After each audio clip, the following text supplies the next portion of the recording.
Première chose, je dois vous dire que La Petite Bête n'est pas commanditée par aucune marque d'Air Fryer. On a plusieurs marques ici, on a testé plusieurs marques. Donc, tout ce que vous allez entendre aujourd'hui est 100% objectif, basé sur nos propres tests.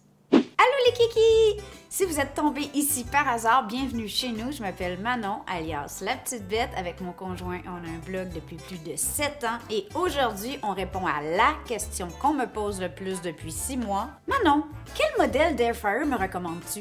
Et là, je réponds. Puis à un moment, je me dis, ça n'a pas de sens, il faut que je fasse une vidéo parce que vous êtes tellement de gens à me poser cette question. Et malheureusement, il n'y a pas une réponse facile. Quand on a décidé d'écrire notre premier livre de recettes, Air Fryer, 107 recettes de l'entrée au dessert, je me suis dit, c'est pas vrai que je vais tester mes recettes avec juste un appareil Air Fryer ou une friteuse à air. Je voulais être certaine que les informations qu'on donnait dans le livre allaient être adéquates, peu importe le type d'appareil que vous avez. Cela étant dit, la cuisson d'un air fryer à l'autre ou d'une friteuse à air à l'autre est différente. Il y a des différences notables. Alors aujourd'hui, je vais tenter de répondre quel est le meilleur air fryer pour vous. Je vous présente le premier air fryer qu'on a eu, ça fait plus de 5 ans. En fait, c'est Philips qui aurait été les premiers inventeurs de l'air fryer comme on le voit là. Il y a Tefal qui avait un modèle ActiFry qui tournait, là, qui existe encore d'ailleurs. Toujours est-il que Philips nous avait envoyé ce modèle-là parce que je faisais des segments télé puis je voulais présenter différents appareils. C'est un petit, lui c'est un 3.1 litres je crois. On trouve différentes capacités d'air fryer. Les plus petits vont faire 2.5 litres, donc on parle en quarts. On va jusqu'à plus de 10 et même très très gros si on va sur un modèle de comptoir qui s'ouvre avec des portes comme des portes d'armoire, d'accord? On l'a tellement aimé, ce petit Philips, qu'on en a acheté un plus gros, qui est là. Lui, c'est celui qu'on transporte dans la roulotte, dans la caravane en camping. On a donc 2 Philips à la maison, c'est dans le haut de gamme, elles sont plus chères et c'est ce avec quoi nous étions habitués de travailler jusqu'à ce que je décide avec Chérie d'écrire le livre Air Fryer. Et à ce moment-là, on a décidé d'acheter plus d'équipements pour vraiment pouvoir faire une analyse plus comparative. Ce qu'on a réalisé, c'est que ces modèles-là, peut-être parce qu'ils sont un peu plus vieux, sont premièrement beaucoup plus lourds et plus bruyants. Donc, le poids est à considérer. Si pour vous, vous allez ranger l'appareil très haut dans un armoire ou vous allez le déplacer comme nous, ils ne sont pas en résidence sur le comptoir. J'ai juste pas la place pour 4 air fryers. Je ne sais pas pourquoi. Donc, je les déplace souvent. C'est sûr que si pour vous, le poids est un défi, pesez l'appareil pour commencer. Par exemple, si on va dans le Gourmia qui est ici, il est plus de la moitié du poids, malgré le fait qu'il est le double de grosseur de mon petit Philips. Tellement que la première fois, je me suis dit, ça y est, j'ai pris le démo. Hein, vous savez, quand vous allez chez Ikea et qu'ils ont un four en papier, là, ben, c'est ça. Donc, première chose à regarder, la capacité en quarts, en litres ou en kilos. Si vous n'êtes pas certain ce que la capacité veut dire, c'est important d'ouvrir les tiroirs du démo quand vous allez magasiner et de regarder. Ce que vous devez toujours vous rappeler, c'est qu'il y a certains aliments, quand on les fait cuire à l'air fryer, qui doivent être séparés et mis en une seule couche. Ce qui veut dire que si la grosseur nette du panier est toute petite, vous allez pouvoir faire cuire 4, 5, 6 morceaux. Si le panier est plus grand, vous allez pouvoir en mettre plus. On peut toutefois, avec des accessoires, la vidéo s'en vient, on travaille dessus, on va vous parler des accessoires à Air Fryer qu'on a testés, ajouter une grille qui vous permet de faire 2 étages. Il y a plein de trucs qu'en faisant des tests, on a réalisé qu'on peut superposer, bien que les gens disent de ne pas superposer les aliments, ça fonctionne très bien et on peut faire une quantité qui est plus adéquate pour une famille. Donc là, à ce moment-là, peu importe la grosseur de la surface de votre panier, si vous pouvez en mettre plus haut, ça revient au même. L'important, c'est simplement de bien brasser. Je vous réfère aussi à la vidéo qu'on a ici, qu'on a déjà fait, et un article sur le blog qui s'appelle « Comment ça fonctionne ». Alors, on n'ira pas là-dedans. Aujourd'hui, on veut vraiment parler des appareils. Autre différence importante entre les appareils Air Fryer que vous allez trouver dans le commerce, c'est le wattage. Combien de watts pour l'appareil. Ça, vous allez le voir normalement sur la boîte. Sinon, si vous achetez usagé, vous pouvez le voir, ça va être écrit en dessous. Donc lui, par exemple, c'est un 1000... Attendez, là. Attention au tiroir. Ouais. 1425 watts. 1425 watts, c'est dans les moyens, je vous dirais. Ça va de 1100 watts jusqu'à 1750 environ dans ce que nous, on a testé. Par contre, comme c'est un petit air fryer, il demeure hyper puissant parce que ce 1450 watts-là est optimisé dans une petite surface. Le Gourmia que j'ai ici, qui est nettement plus gros, c'est un 1500 watts. C'est presque le même wattage pour une plus grande surface. Donc, on comprend tout de suite que lui risque de prendre un petit peu plus de temps pour saisir les aliments. Par contre, la question de wattage ou de puissance devient un petit peu plus relative quand on parle de modèles à 2 tiroirs. Le gros avantage des appareils 2 tiroirs, c'est que, évidemment, on peut faire cuire 2 aliments, 2 types d'aliments à température différente pour un temps différent. C'est vraiment pratique parce que ici, je pourrais avoir un morceau de saumon pour 2, puis ici, avoir des petits choux-fleurs grillés pour 2, les 2 à la température idéale, au temps idéal, et je vais avoir un repas complet parfait pour 2. Par contre, dans mes tests avec les modèles à 2 tiroirs, ça a été rapidement très clair que quand les 2 tiroirs roulent en même temps, le temps de cuisson allonge. C'est-à-dire que j'ai l'impression que le wattage ou la puissance est distribuée dans toute l'unité et donc elle est moins concentrée. Et il y a vraiment eu une grosse différence. Donc, des aliments que j'ai préparés dans les 2 tiroirs ici et dans un de mes appareils derrière, et ça a pris nettement moins de temps à les faire cuire dans les appareils derrière qui avaient juste un tiroir versus le 2 tiroirs ici. Ce qui veut dire que si vous êtes une famille de 4 avec 2 ados comme nous qui des fois débarquent avec les copains et les amis, ou vous avez plusieurs enfants, un modèle à 2 tiroirs, je ne le vous recommande pas. Pourquoi? Parce que bien, même le plus gros modèle à 2 tiroirs, si on ouvre chacun des tiroirs, c'est pas très grand. OK? Donc, ça ne vous permet pas de faire assez de frites pour une grande famille. Il faut vraiment le mettre dans les 2 tiroirs. Bon, l'idéal, ce serait d'avoir un comme ça et un comme ça. Pour être honnête avec vous, celui-ci, c'est celui de la voisine parce que celui que moi j'avais acheté, c'était un modèle 2 tiroirs plus gros encore que celui-là et je l'ai donné à quelqu'un de la famille parce que je ne l'utilisais pas, c'était jamais assez grand pour nos propres besoins. Une autre chose importante que nous, on a constaté avec les différents appareils friteuses à air, c'est le bruit. Il y a des modèles plus bruyants que d'autres. Je vous dirais que le Gourmia, c'est mon plus silencieux. Pourtant, c'est le moins cher.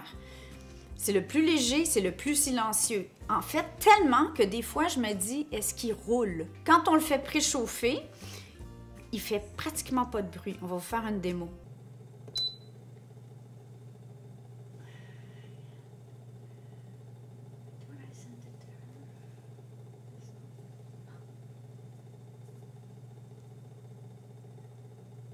Alors que le Philips, à la longue, le bruit, moi, le bruit des ventilateurs, cette espèce de bruit qui roule tout le temps en arrière-scène dans une maison, ça finit par me tanner. C'est quand même assez bruyant.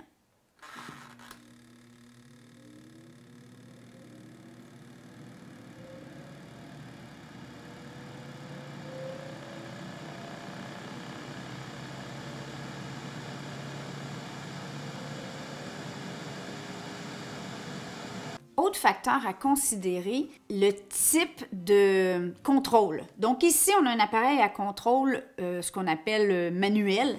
Donc c'est vraiment... C'est une minuterie, là. Donc les chances que ça brise sont plus limitées. Toutefois, on l'a tellement utilisé que ce qui était écrit sur les temps de cuisson que vous voyez ici a disparu. J'ai dû le réécrire moi-même avec un crayon. Autre chose, c'est qu'il y a juste un mode sur cet air fryer-là. Donc, c'est, on varie la température, on varie le temps, et voilà, c'est fini. On est toujours en mode air fry.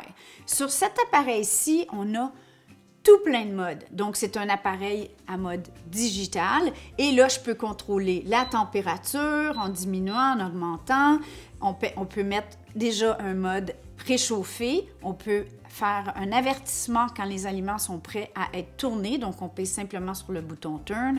Il y a un mode frites, ailes de poulet, bacon, bake. Il y a toutes sortes de trucs là-dessus. Ce que je dois vous dire, c'est que dans nos propres tests, on a toujours fait que le mode Air Fryer uniquement. Pourquoi? Parce qu'en fait, en général, c'est ce qu'on cherche à avoir dans les recettes qu'on cuit à l'Air Fryer, qui est une cuisson à convection rapide. Donc, il y a vraiment, encore là, on en parle dans la vidéo, comment ça fonctionne, mais on parle vraiment d'un four à convection. Le seul bouton que j'utiliserais qui différencie vraiment, c'est le mode déshydraté qui est sur certains appareils. Donc, si vous voulez faire du jerky ou des fruits déshydratés, des légumes déshydratés, ça permet de cuire à basse température.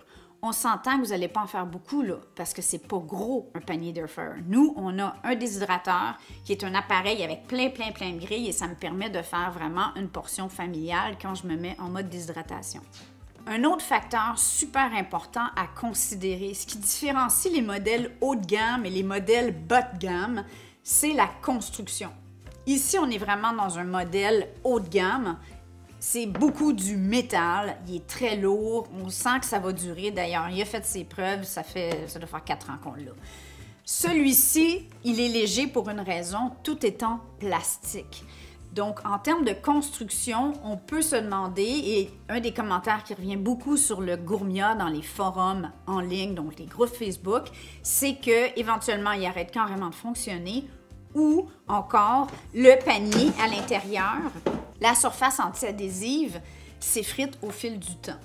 Alors que si je regarde mon panier de Philips, on est sur du métal, OK? Donc, c'est beaucoup plus solide. Ça fait des années qu'on l'a. Il n'y a pas de surface anti-adhésive, peut-être un peu à l'intérieur, mais bon, au fil du temps... Par contre, évidemment, selon l'endroit où vous l'achetez, il y a une garantie sur ces appareils-là. Donc, un des commentaires, comme je disais, le Gourmia dans les groupes, dans les forums, c'est qu'il arrête de fonctionner. Les gens qui l'ont acheté chez Costco peuvent carrément le retourner et l'échanger. Il faut aussi dire que ce modèle-ci, le Gourmia, à plein prix chez Costco, est à 79,99 $. Celui-ci est plus de 300 $. Donc, c'est pour ça que je trouvais ça important dans le livre Air Fryer de tester avec un modèle qui était plus abordable pour être certain qu'on obtenait des résultats satisfaisants. Et je dois vous dire que les gens qui me demandent, là, mes amis, ma famille, Manon, quel tu me recommandes, là? Ben, je leur dis, honnêtement, si vous commencez, vous n'êtes pas certain, le Gourmia est celui que je recommande parce que il est léger, il est plus silencieux, il fait la job, il est totalement fonctionnel, il est vraiment pas cher et il est plus facile à nettoyer que mon Philips. Par contre, la longévité, moi ça fait plus d'1 an que je l'ai, il roule encore, mais c'est pas ce que je lis sur les forums en général. Donc, à vous de choisir. Maintenant, les paniers. Il y a plusieurs choses à regarder. Donc là, je parlais de la facilité de nettoyage. Par exemple, dans les Philips, d'ailleurs, lui, il n'a pas été nettoyé. Dans les Philips, le fond n'est pas plat. Ce serait pour optimiser l'effet de convection, qui d'ailleurs est vraiment efficace dans ces modèles-là. Toutefois, pour le laver, c'est un petit peu plus tannant. On prend le contenant au complet. Moi, souvent, je vais laisser le panier à l'intérieur. Donc ça, c'est un des avantages de ce modèle-là. Vous voyez, le panier se sort. Je peux le brasser, le remettre. Je peux le nettoyer et le remettre. Je vais mettre au complet ces 2 unités-là dans mon lavabo. Je mets du bon savon à vaisselle et je mets de l'eau très chaude. Le temps qu'on soupe et après ça, c'est super facile à nettoyer. C'est sûr que le petit grillage comme ça et plus de trouble à nettoyer. Dans le gros modèle Philips, j'ai 2 étages. D'ailleurs, on l'a utilisé hier, mais on a oublié de le nettoyer. Fait que ça vous permet de voir qu'il faut que je nettoie ça. Faut que je nettoie ça. Faut que je nettoie ça. Faut que je nettoie la grille. Ça fait 4 trucs à nettoyer. Et dans ce modèle-là, on peut prendre le panier, il n'y a pas de clip. Donc, je le sors tout simplement comme ça et je peux le déposer. Dans les modèles les plus faciles à nettoyer, les Ninja et les Gourmia. Pourquoi? Parce que on enlève ou on laisse la grille tout simplement comme ça. C'est très plat à l'intérieur. Je mets de l'eau savonneuse, ça se nettoie de la même manière qu'on nettoierait un bol à salade, OK? Et voilà. Très plat à l'intérieur. La grille, on me demande souvent est-ce que tu cuis directement dans l'air fryer ou sur la grille. Je vous dirais que 98% du temps, c'est sur la grille. La grille a sa raison d'être. Elle permet à l'air de passer en dessous de vos aliments. Okay? C'est super important. Il y a des instances où on pourrait le mettre directement dans le panier. À vous de choisir. Mais en général, moi, j'ai toujours la grille. Et là où le bas blesse, sur le gourmia. Et là, je sais pas si tous les gourmias font ça, mais moi, ça me rend folle. C'est ça. À chaque fois que je veux vider mon panier, donc mettons que j'ai des choux-fleurs là-dedans, je veux les vider dans l'assiette, la grille tombe par-dessus. Et là, c'est un poindre mal parce qu'elle est froide. Mais quand la grille est chaude, et là, ça vient tomber sur mon assiette comme ça, chaud, et ça me prend des mitaines pour la reprendre, c'est vraiment fatigant. Il y a des espèces de trucs antidérapants qui devraient théoriquement venir serrer cette grille-là dans mon tiroir.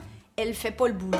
Alors que dans le Ninja, la plaque est vraiment prise dedans. Donc, je vide mes aliments, c'est facile, c'est un petit tiroir. Même le plus gros des appareils a 2 tiroirs, parce que maintenant, il y a une Gourmia à 2 tiroirs.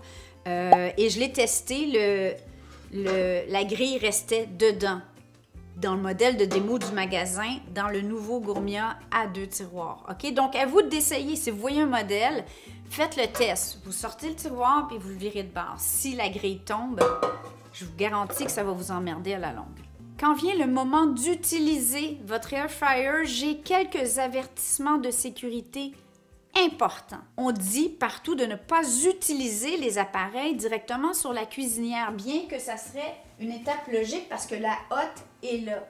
Chez la petite bête, je le fais tout le temps. Pourquoi? Parce que j'ai des ronds à induction. C'est impossible ici de partir un de mes ronds malgré le fait qu'il y a un air fryer dessus. Et la minute d'humilité du jour, que quand on écrivait le livre, on était là en Gaspésie, on a trimballé notre Gourmia et oui, elle a fondu sur le rond.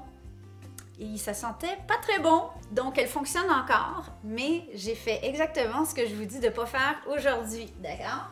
Et c'est pour ça qu'il ne faut pas le faire, parce que vous pourriez ruiner et votre cuisinière et votre air fryer ou faire brûler la maison. Ensuite, évidemment, comme tout appareil de cuisson, restez prêt. C'est pas le temps de partir et de laisser cuire les trucs. Si vous avez des ingrédients très légers, l'élément qui est dans le haut de l'appareil ici, que normalement vous n'avez pas besoin de nettoyer, ça dit en passant, là j'entends parler des gens qui disent qu'ils nettoient l'élément, c'est comme, à moins que vous ayez fait un gros dégât, ça ne devrait pas être nécessaire. Les aliments très légers en cuisant, avec le vent, peuvent venir coller sur l'élément et prendre feu. OK? Donc, dans mes tests de chips, de croustilles, de légumes, par exemple, ça m'est arrivé. Même chose avec le papier parchemin ou le papier aluminium. Si vous mettez quelque chose au fond et avec le vent, il s'envole et il va coller sur l'élément, ça peut prendre en feu. Comme dans la vidéo où on vous a parlé de comment ça fonctionne l'air fryer, nous, on a testé avec des modèles de comptoir, donc qui ont un mode air fry. J'adore ça quand j'ai beaucoup d'aliments à faire cuire. J'utilise le panier grillagé et ça fait quand même bien le boulot, mais ça prend plus de temps. Plus l'unité est grande, plus la zone de cuisson est grande, moins l'effet de convection va être efficace et plus ça va prendre de temps à cuire et moins vous avez de chances que chaque aliment soit bien croustillant à l'extérieur, ce qui est souvent ce qu'on souhaite avoir avec la cuisson air fryer. Donc, moi, je vois une grosse différence. Au four, je peux le faire aussi, donc dans ma cuisinière de comptoir, versus les petits modèles. Donc, plus l'appareil est gros, plus ça prend de temps, moins c'est efficace. J'en ai dit beaucoup aujourd'hui. Je vous conseille et suggère fortement d'aller lire l'article sur le blog, ici, www.lapetitebête.com. On a plein de recettes air fryer aussi. On en a évidemment beaucoup plus dans notre livre. On a testé vraiment et mangé toutes ces recettes avec grand plaisir. La plupart du temps, ceux qu'on n'a pas aimés ne sont pas dans le livre, OK? Donc, je vous recommande d'aller lire l'article, de prendre des notes, de demander aux gens alentour. Mais ce que je vous recommande surtout, c'est d'arrêter de vous demander lequel acheter, puis d'en acheter un. Hein? Parce que vous allez voir, ça va vraiment, la majorité des gens sont vraiment surpris à quel point c'est pratique. On en parle beaucoup dans l'autre vidéo que je vous parlais plus tôt. C'est vraiment un appareil qui a sa place dans une cuisine, selon moi. Est-ce que c'est une bébelle? Oui. Est-ce que c'est nécessaire à votre vie? Non. Est-ce que c'est utile dans la vie de tous les jours quand tu as des enfants puis une vie qui va vite? Vraiment. Alors, merci de nous suivre sur La Petite Bête. Abonnez-vous à notre infolette si vous voulez être sûr de rien manquer parce que de nos jours, les algorithmes des différentes plateformes de médias sociaux décident ce que vous allez voir. Alors, pour être certain de rien manquer, il faut simplement s'abonner à l'infolettre sur le blog, sur la page couverture ou en défilant la page couverture pendant une vingtaine de secondes, l'invitation de vous abonner va apparaître. Toute cette information-là demeure privée. On vous aime. Merci de faire partie de la famille des Kiki. Bonne journée. Bon air fryer.